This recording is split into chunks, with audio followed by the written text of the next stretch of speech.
Student, তোমরা যারা ক্যালকাটা ইউনিভার্সিটির আন্ডারে সেমিস্টার 4-এর ছাত্রছাত্রী আছো এবং তোমাদের রাষ্ট্রবিজ্ঞান সাবজেক্টে অনার্স আছে, তোমাদের জন্য আজকের ক্লাসটা খুবই গুরুত্বপূর্ণ। আজকের ক্লাসে তোমাদের সিসি 8 পেপার থেকে 100% কমনযোগ্য বড় প্রশ্ন অর্থাৎ 10 নম্বর এবং 15 নম্বরের প্রশ্নের সাজেশান নিয়ে আলোচনা করব এবং আশা রাখি বিগত বছরগুলির মতো তোমরা এবছরও এই সাজেশান থেকে 100%-র বেশি বড় প্রশ্ন কমন পাবে। তোমাদের 65 নম্বর সিসি 8 পেপার ভারতীয় রাষ্ট্রদর্শন 2 এই যে পেপারটা আছে, এই পেপারটা তোমাদের 65 নম্বরের লিখিত পরীক্ষা। এই লিখিত 65 নম্বরের পরীক্ষার মধ্যে তোমাদের থাকে 15টা এসএকিউ থাকবে এবং 50 নম্বরের বড় প্রশ্ন, তার মধ্যে মডিউল 1 থেকে 10+15 অর্থাৎ একটা 10 নম্বরের প্রশ্ন, একটা 15 নম্বরের প্রশ্ন মডিউল 1 থেকে, মডিউল 2 থেকে একটা 10, একটা 15 নম্বরের প্রশ্ন মডিউল 2 থেকে। এই হচ্ছে তোমাদের সিসি 8 পেপারের কোয়েশ্চেন প্যাটার্ন। এবারে তোমরা সাজেশানটা দেখে নেবে এবং 100%-র বেশি তোমরা বড় প্রশ্ন কমন পাবে এই সাজেশান থেকে। আরেকটা বিষয় তোমাদের এখানে বলবো যে বিগত বছরগুলির মতো এবছরেও আমাদের অনলাইন কোচিং ক্লাস শুরু হয়ে গিয়েছে। তোমরা যারা অ্যাডমিশান নিতে চাইছো তোমরা এই নম্বরে যোগাযোগ করে অ্যাডমিশান নিতে পারো।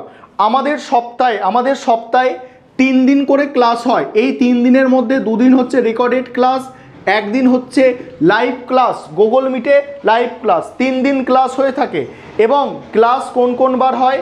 ক্লাস তোমাদের হবে সোমবার, বুধবার এবং শনিবার। সোমবার এবং বুধবার রেকর্ডেড ক্লাস এবং শনিবার তোমাদের হচ্ছে লাইভ ক্লাস হয়ে থাকে এবং মক টেস্টের তো ব্যবস্থা আছেই, সেটা তোমরা জানো অলরেডি যে মক টেস্টের প্রশ্নপত্রগুলো তো ইউটিউবে আমি আপলোড করে থাকি।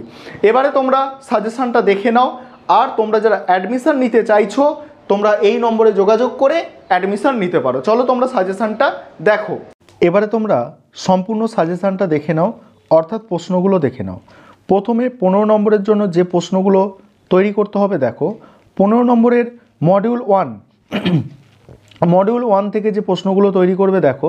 মডিউল 1 থেকে আমি এখানে 6টা প্রশ্ন রেখেছি, এর মধ্যে প্রথম 5টা প্রশ্ন সব থেকে গুরুত্বপূর্ণ, তবে তোমরা 6টা প্রশ্নই করে যাও। তোমরা যারা প্রথম থেকে এই সাজেশানটা দেখছো তোমরা সমস্ত সাজেশানটাই তৈরি করবে, কারণ অনার্সের ক্ষেত্রে একটু বেশি পড়াশোনা করাই ভালো। মডিউল 1 থেকে দেখো প্রথম প্রশ্ন, জয়প্রকাশ নারায়ণের গণতান্ত্রিক ধারণাটি আলোচনা করো। দ্বিতীয় প্রশ্ন, উপনিবেশবাদ ও জাতীয়তাবাদের ওপরে ইকবালের দৃষ্টিভঙ্গি বিশ্লেষণ করো।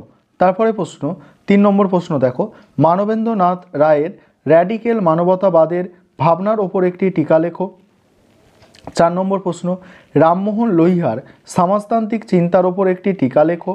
তারপরে প্রশ্ন আছে দেখো, জয়প্রকাশ নারায়ণের সম্পূর্ণ বিপ্লবের অন্তর্গত বিপ্লবগুলি সম্পর্কে আলোচনা করো।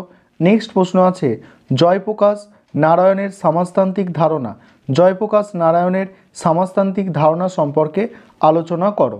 তারপরে প্রশ্ন দেখো, তারপরে হচ্ছে মডিউল 2-এ কী আছে দেখো। মডিউল 2-এ আমি টোটাল প্রশ্ন রেখেছি তোমাদের 7টা, তার মধ্যে প্রথম 5-6টা প্রশ্ন সব থেকে গুরুত্বপূর্ণ। এখানে দেখো এক এক করে প্রশ্নগুলো তোমরা দেখে নাও। প্রথম প্রশ্ন, সুভাষচন্দ্র বোসের ফ্যাসিবাদের ধারণাটি ব্যাখ্যা করো। দ্বিতীয় প্রশ্ন, জ্যোতিবা ফুলের জাতি প্রথা এবং অস্পৃশ্যতার ওপর দৃষ্টিভঙ্গিটি আলোচনা করো। তারপরে প্রশ্ন, নেহরুর রাজনৈতিক চিন্তার মূল বৈশিষ্ট্যগুলি লেখো। নেক্সট আছে, গণতন্ত্র সম্পর্কে নেহরুর অভিমত আলোচনা করো। নেক্সট প্রশ্ন, জিন্নার দ্বিজাতি তত্ত্বটি ব্যাখ্যা করো। নেক্সট প্রশ্ন, সুভাষচন্দ্র বোসের সমাজতান্ত্রিক চিন্তাধারা আলোচনা করো। নেক্সট আছে, জাতি ব্যবস্থা এবং অস্পৃশ্যতা বিষয়ে আম্বেদকরের মতাদর্শ আলোচনা করো। এবারে দেখো 10 নম্বরের জন্য যে প্রশ্নগুলো তৈরি করতে হবে দেখে নাও। 10 নম্বরের মডিউল 1 থেকে যে প্রশ্নগুলো তৈরি করবে দেখো। 1 নম্বর প্রশ্ন, রামমোহন লোহিয়ার সমাজতান্ত্রিক চিন্তার ওপর একটি টিকা, এটা হবে টিকা, সমাজতান্ত্রিক চিন্তার ওপর একটি টিকা লেখো। দ্বিতীয় প্রশ্ন আছে, পুঁজিবাদের সংকটের ওপর নরেন্দ্রদেবের ধারণাটি ব্যাখ্যা করো। 3 নম্বর প্রশ্ন, আচার্য নরেন্দ্রদেবের সমাজতান্ত্রিক চিন্তার ওপর একটি সংক্ষিপ্ত টিকা লেখো। 4 নম্বর প্রশ্ন, জয়প্রকাশ নারায়ণের সম্পূর্ণ বিপ্লবের প্রধান বৈশিষ্ট্যগুলি উল্লেখ করো।